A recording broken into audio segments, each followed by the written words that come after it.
Мне тут как-то написали, где в Буэнос-Айресе лучше покупать, где еда дешевле. Есть ли какие-то рынки колхозные, все в таком духе, где лучше покупать.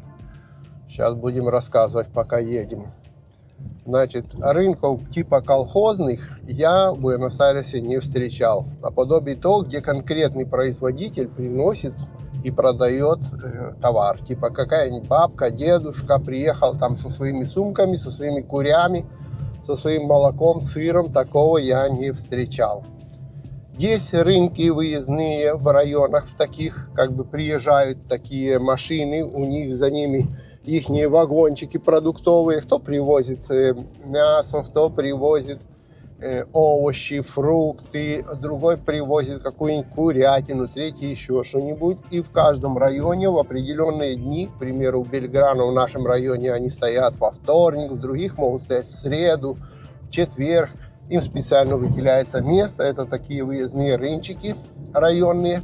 Они раз в неделю приезжают и там все продают. К ним выстраиваются очереди из местного населения и у них покупают. Но я вам скажу сразу, они ничем не отличаются от ваших районных магазинчиков, и даже лично мы у них не покупаем. Почему? Да у них и качество еще хуже, чем в хорошем магазинчике в твоем районном, да и дороже может быть.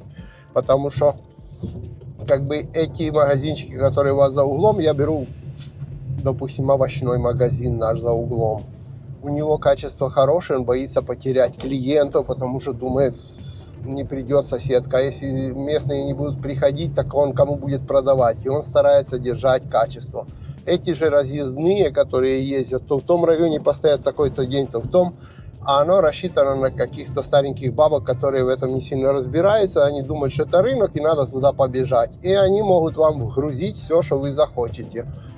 То есть я бы сказал, что в магазине в местном лучшее качество, чем, к примеру, на этих выездных рынках. Второе, это ничего не производители. Они покупают на тех же самом рынке центральном, где покупают продукты и ваши местные овощные магазинчики. Вот, так что даже в некоторых случаях в овощном за углом будет гораздо дешевле, потому что эти еще наложат там на свои катания, на бензин, на 5-й, на 10-й. В общем, кто что захочет. То есть оно как бы есть, но оно как бы не то. Его как бы и нет, ненужная вещь. Но чтобы было название, что вот у нас есть такие выездные рынки, такие рынки есть. Потом есть еще рынки, в которых можно купить дешевле, реально дешевле, но там надо, если ты хочешь реально дешевле, ты должен покупать большими ящиками, мешками и все в таком духе. Если ты будешь покупать там, где по килограммам, то тоже будет невыгодно. То есть это называется центральный рынок. Потом есть вот на Вижанеде рынок, мы как-то видели, видео снимали и показывали это видео показывали на Вижанеде, на рынке покупали. В центральном рынке мне что не нравится, там есть по ночам, там типа для мажористов.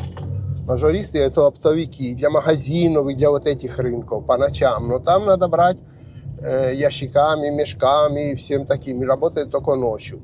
Потом те же работники рынка, которые по ночам, там же живут рядом, они понабирали ночью эти ящики и остаются на день продавать уже вот таким типа полурозница. Оно вроде рыночная цена, но уже и полурозница. То есть дешевле, чем в вашем магазинчике, но дороже, чем ночью для оптовиков.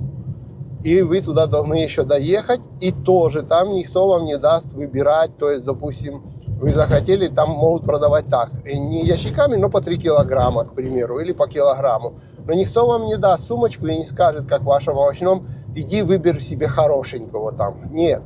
Что вам накидали, то вам накидали. Будешь спорить, тебе той сумкой еще и, ну, в общем, это сам. Пошли подальше с твоей сумкой и всем остальным.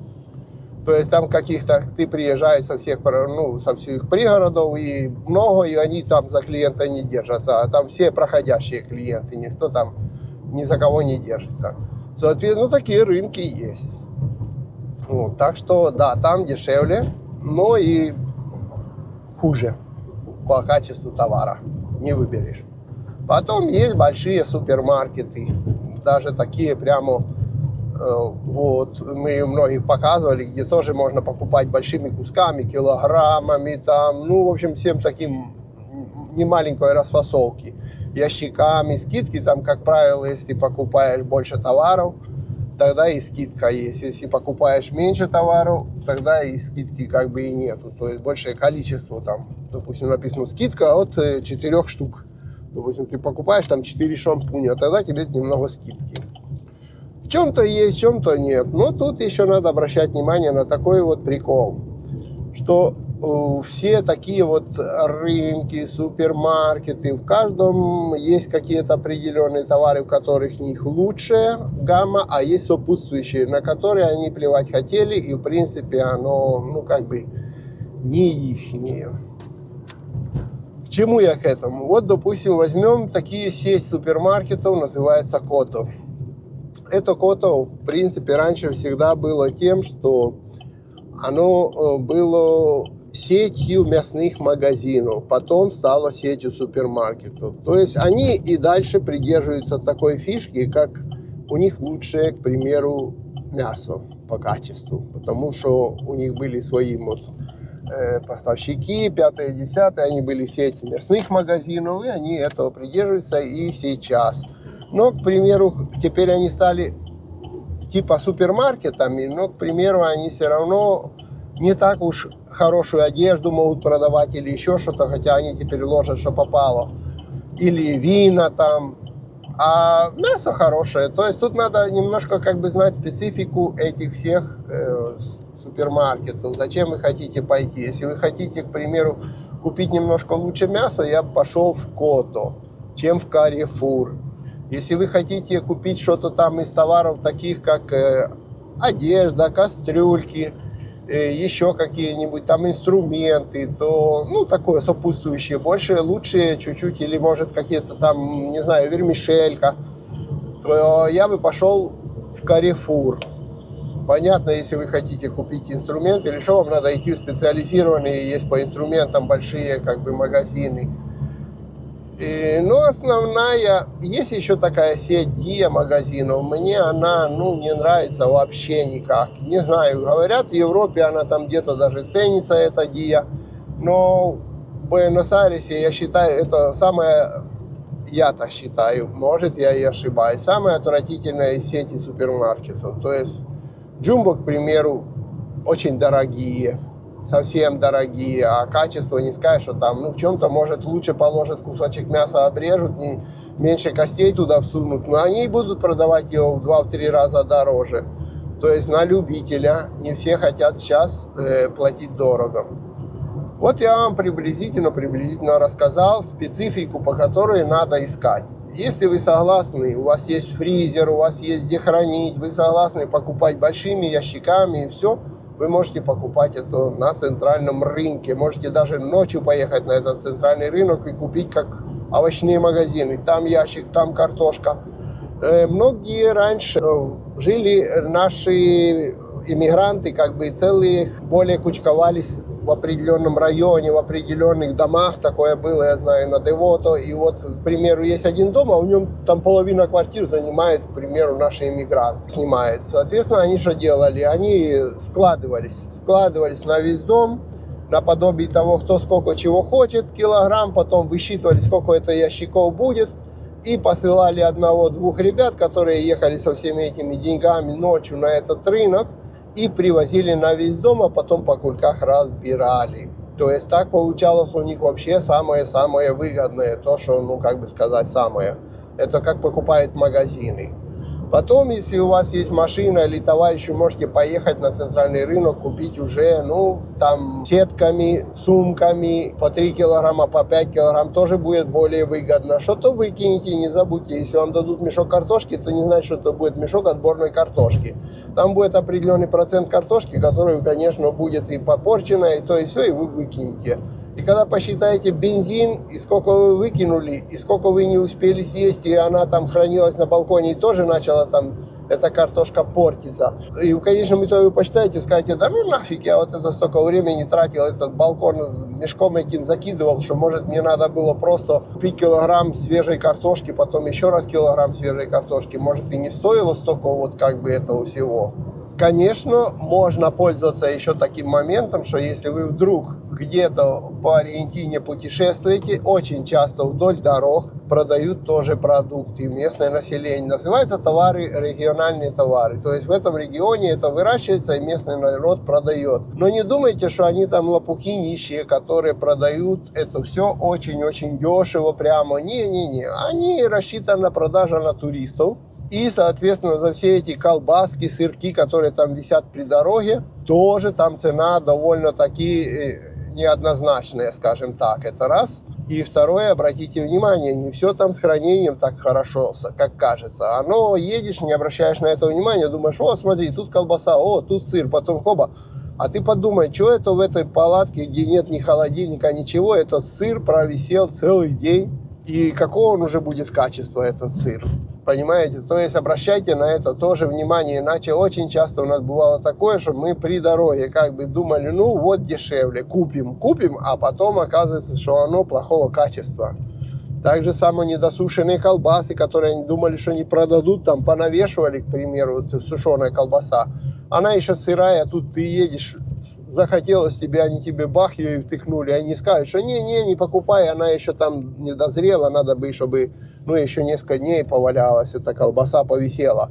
Нет, есть покупатели, есть деньги, там он все равно проезжий, он купил, уехал, что он возвращаться будет? Вот мы ездили в Миссионес до водопадов, до 3000 километров. Ты что, будешь возвращаться через 100 километров после того, как ты взял эту колбасу, открыл и увидел, что она недоделанная? Будешь возвращаться, чтобы отдать эту колбасу? Нет. Этим пользуются люди, которые при дорогах. Можете поверить, что это да. Но есть и хорошие товары. К примеру, там вот едешь в какую-то Мендосу, там часто можно купить нормального вина хорошего. Или там, к примеру, там везде проезжаешь, и там есть масло оливковое. То есть вот такие региональные товары пользуйтесь в плане того, что только будьте внимательны. То есть обратите внимание, если это должно быть в холодильнике, оно должно быть в холодильнику. Если нет, тогда да, купили хорошо. И взяли там, привезли там несколько бутылок какого-то масла. Или едете там, смотрите, сетками как раз сезон продают какие-нибудь апельсины, еще что-нибудь. То есть вот за счет этого. То рыбак, тот покупает фризер здоровенный, и в этот фризер все, что наловил, замораживает, закапчивает, засоливает. Вот вам уже прибыль. Купите один раз удочки у меня и рыбачьте себе. Или охотники, тут тоже много есть. Я не охотник, уже конкретных, говорят, оформления лицензий, всего этого не знаю, но общаюсь с людьми, которые этим занимаются. Здесь очень распространена тоже вот охота, тоже распространено то, что люди привозят всяких косуль, кабанов, и мясо заготавливают себе на целый сезон в фризерах. Опять же, учитывайте, что здесь очень много фермеров, которые приглашают, во всяком случае, я слышал об этом, отстрелять каких-то зайцев. Они еще деньги платят, чтобы на их поле подстреляли, потому что зайцы им приносят урон. Есть даже национальные парки, наподобие парк Пальмар, который в определенный период приглашает охотников отстрелять кабанов и забрать их. Почему? Потому что эти кабаны подрывают корни пальмам, а там редкостные сорта пальм, и они, в общем, приносят вред национальному парку. Так, на красный таксист поехал, да, им по барабану, он же таксист, он же профессионал. Так что, да, такое вот есть. Или есть просто охотничьи угодья, где люди... Я часто на рыбалках, даже в каком-то поле, очень часто встречаю рыбаков, у которых тут же лежит небольшое ружье, они там ходят, каких-то птиц там, стреляют, берут, тут же их готовят. Вплоть до того, что видел, с рогатки пойдут, птиц настреляют, и тут же уже в кампинге готовят этих птиц над костром. То есть живности хватает, надо пользоваться моментом. Пользоваться моментом в том, чтобы видеть. Проезжаешь, есть рыбалка за готовой рыбы, проезжаешь, видишь региональные продукты, дешевые, потому что это в сезон. Опять же, старайтесь, снова таксисты на красный, но они профессионалы. этот самый, покупать продукты в сезон. В сезон, во-первых, качество лучше, во-вторых, в сезон дешевле. Соответственно, это все дает определенную выгоду, правильно? Правильно. Так, я вам наметки дал, приблизительно рассказал, как выбирать продукты, где найти лучше, где найти дешевле. Теперь я буду останавливаться на набережной. Я приехал сюда по определенным делам. Мне надо посмотреть, что, где, почем клюет, я имею в виду. Так как я рыбак и пользуюсь такими услугами, как набережная, хочу посетить набережную.